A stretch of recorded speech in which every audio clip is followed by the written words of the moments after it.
നമസ്കാരം,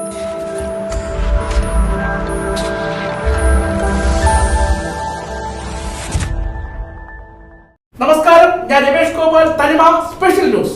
2025-2026 സ്കൂൾ പ്രവേശനോത്സവവുമായി ബന്ധപ്പെട്ട് കാട്ടാക്കട പഞ്ചായത്ത് പ്രസിഡന്റിന്റെ അധ്യക്ഷതയിൽ യോഗം ചേർന്നു.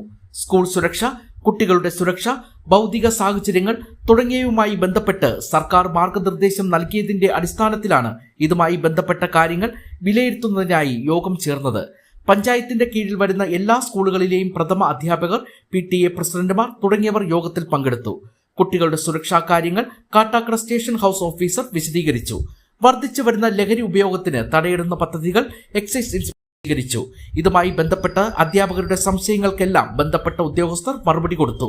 ഇതിനു പുറമെ വേസ്റ്റ് മാനേജ്മെന്റുമായി ബന്ധപ്പെട്ട് മാലിന്യ സംസ്കരണത്തിനായുള്ള മാർഗനിർദ്ദേശങ്ങളും എല്ലാ സ്കൂളുകൾക്കും നൽകിയതായും, കൂടാതെ കാട്ടാക്കടയിലെ ട്രാഫിക്കുമായി ബന്ധപ്പെട്ടിട്ടുള്ള ക്രമീകരണങ്ങൾ നടത്തിയിട്ടുള്ളതായും പഞ്ചായത്ത് സെക്രട്ടറി പറഞ്ഞു.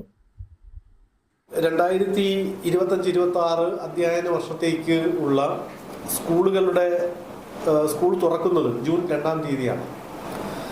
അപ്പോൾ ഈ സ്കൂൾ തുറക്കുന്നതുമായി ബന്ധപ്പെട്ട് സ്കൂളിൻ്റെ സുരക്ഷ, കുട്ടികളുടെ സുരക്ഷ, അതേപോലെ തന്നെ അവിടുത്തെ ഭൗതിക സാഹചര്യങ്ങൾ, ഇതുമായിട്ട് ബന്ധപ്പെട്ട് വളരെ വിശദമായിട്ടുള്ള മാർഗനിർദ്ദേശങ്ങൾ സർക്കാർ പുറപ്പെടുവിച്ചിട്ടുണ്ട്.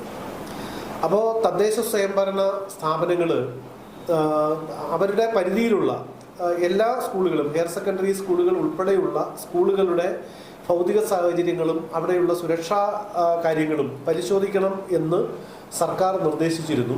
അതിൻ്റെ അടിസ്ഥാനത്തിൽ ഗ്രാമപഞ്ചായത്ത് പരിധിയിൽ എല്ലാ സ്കൂളുകളും, അതിനകത്ത് ഗവൺമെൻറ് സ്കൂളുകൾ, എയ്ഡഡ് സ്കൂളുകൾ, പ്രൈവറ്റ് സ്കൂളുകൾ, CBSE സ്കൂളുകൾ ഉൾപ്പെടെയുള്ള പ്രൈവറ്റ് സ്കൂളുകൾ, ഇവരുടെ അവിടെയുള്ള പ്രഥമ അധ്യാപകർ, അവരുടെ ഒരു മീറ്റിംഗ് കൂടിയിരുന്നു.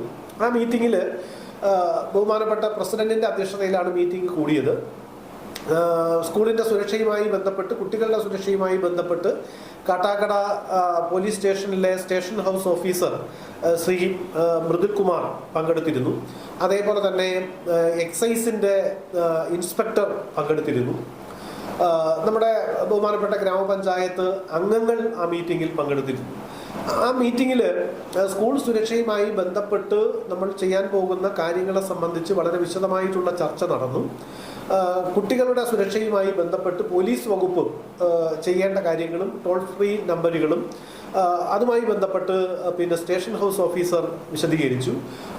അതേപോലെ തന്നെ ലഹരി വസ്തുക്കളുടെ ഉപയോഗം അത് വ്യാപകമായി വരികയാണ്. നമ്മുടെ പ്രദേശത്തും അത്തരത്തിലുള്ള കേസുകൾ റിപ്പോർട്ട് ചെയ്യപ്പെട്ടിട്ടുണ്ട്. അത് കുട്ടികളിലൂടെയാണ് ഇത് കൂടുതലായിട്ട് വ്യാപിക്കുന്നത് എന്ന കണ്ടെത്തലിന്റെ അടിസ്ഥാനത്തിൽ എക്സൈസ് ഇൻസ്പെക്ടർ അത് തടയുന്നതിന് ആവശ്യമായിട്ട് സ്കൂളുകൾ സ്വീകരിക്കേണ്ട നടപടികൾ എന്തൊക്കെയാണ് എന്ന് വിശദീകരിച്ചു. ഇത് സംബന്ധിച്ച് അധ്യാപകർ ഉന്നയിച്ച സംശയങ്ങൾക്ക് പോലീസും അതേപോലെ തന്നെ എക്സൈസും വളരെ വിശദമായിട്ടുള്ള മറുപടി നൽകുകയുണ്ടായി. അപ്പോൾ തദ്ദേശ സ്വയംഭരണ സ്ഥാപനങ്ങളെ സംബന്ധിച്ച് ഈ വേസ്റ്റ് മാനേജ്മെന്റ്, അതായത് സ്കൂളുകളിൽ ഉണ്ടാകുന്ന ജൈവ അജൈവ മാലിന്യങ്ങൾ സുരക്ഷിതമായിട്ട് സംസ്കരിക്കുന്നതുമായി ബന്ധപ്പെട്ട് ഉള്ള നടപടികൾ എന്തൊക്കെയാണ് സ്കൂളുകൾ ചെയ്യേണ്ടത് എന്നുള്ളതിനെ സംബന്ധിച്ച് കാര്യങ്ങൾ വിശദീകരിച്ചു. അപ്പോൾ എല്ലാ സ്കൂളുകൾക്കും നമ്മൾ അജൈവ മാലിന്യങ്ങൾ ശേഖരിച്ച് ഹരിതകർമ്മസേനയ്ക്ക് കൈമാറി സുരക്ഷിതമായി സംസ്കരിക്കുന്നതിനുള്ള സംവിധാനങ്ങൾ കൊടുത്തിട്ടുണ്ട്.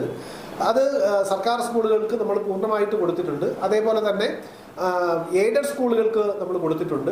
അൺഎയ്ഡഡ് സ്കൂളുകൾക്ക് അവരാവശ്യപ്പെട്ട് കഴിഞ്ഞാൽ നമ്മുടെ സർക്കാരിൻ്റെ മാർഗനിർദ്ദേശങ്ങൾ പ്രകാരം ചെയ്യാൻ കഴിയുന്ന കാര്യങ്ങൾ ഞങ്ങൾ ചെയ്തു കൊടുത്തിട്ടുണ്ട്. അപ്പോൾ ഭൗതിക സാഹചര്യങ്ങളുടെ കാര്യത്തിൽ എല്ലാ സ്കൂളുകൾക്കും റോഡ്, അത്തരത്തിലുള്ള സംവിധാനങ്ങൾ എല്ലാം നമ്മൾ ചെയ്തിട്ടുണ്ട്. ഇപ്പോൾ കാട്ടാക്കടയിൽ ഗതാഗത ക്രമീകരണം, സ്കൂൾ സുരക്ഷയുടെ കൂടെ ഭാഗമായിട്ടാണ് ഇത്തരത്തിലൊരു ഗതാഗത ക്രമീകരണം നമ്മൾ ഏർപ്പെടുത്തിയത്. അത് കുട്ടികളെ ഒരു തരത്തിലും ഇത്തരത്തിലുള്ള വാഹന അപകടങ്ങളോ അവരുടെ സുരക്ഷയെ ബാധിക്കുന്ന പ്രവർത്തനങ്ങളോ ഉണ്ടാവാൻ പാടില്ല എന്നുള്ളതായിരുന്നു അതിന് പ്രധാനമായിട്ടും ഗ്രാമപഞ്ചായത്ത് ലക്ഷ്യം കണ്ടത്.